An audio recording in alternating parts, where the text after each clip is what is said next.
Mais je trouve que c'est plus facile d'être le soleil que de mettre de partager sa part d'ombre. J'ai voulu montrer que dans la vie d'un homme, il y a les bons et les mauvais moments. Il y a la douleur, il y a la joie. Je pense que pour que la joie soit en valeur, il faut de la douleur. Elle est nécessaire. C'est indissociable. C'est indissociable. Vous savez, c'est comme les gens qui sont tout le temps en vacances, ils n'apprécient pas les vacances. Mais quand on travaille dur et puis qu'après on va en vacances, alors là on les apprécie les vacances. Ce livre, vous avez rencontré, vous avez déjà des retours de lecteurs. Qu'est-ce qu'ils vous disent les gens après avoir lu votre livre? Ben, j'ai que des retours positifs,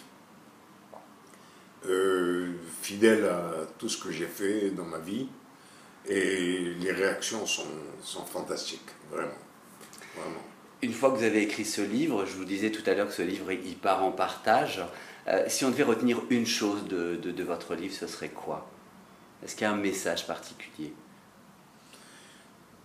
C'est toujours le même message que j'ai voulu délivrer au public depuis 1963. C'est un message enfant de tout pays.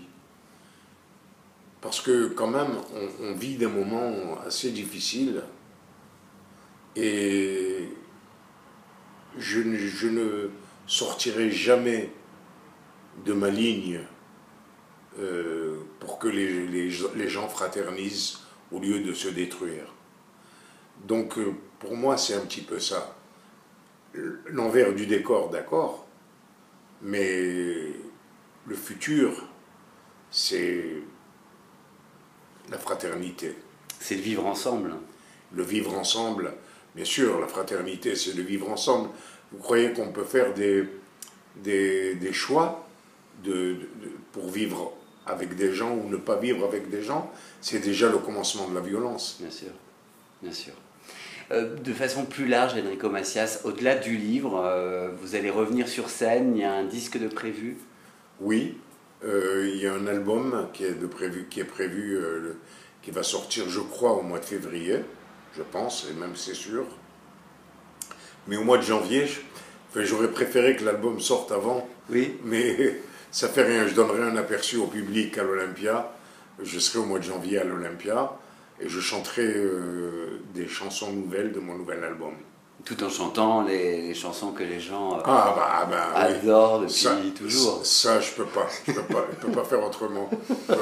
C'est sûr. Finalement, on a fait court, concis, et je trouve ça bien. On va terminer, Enrico Macias. Justement, quel message vous auriez à dire à nos internautes pour qu'ils vous lisent? Je voudrais leur dire que la musique a toujours été ma thérapie. Et que c'est la musique qui m'a sauvé de beaucoup de drames. Donc, je leur conseille d'écouter de la musique, tout le temps. Parce que la musique, c'est un langage universel. Et c'est aussi le seul langage qui nous vient de l'au-delà. Parce que quand je compose une musique, moi je sais que ça ne vient pas de moi.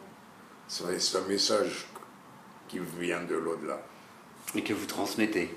Et que j'essaye de transmettre. Oh, généralement, ça passe, hein.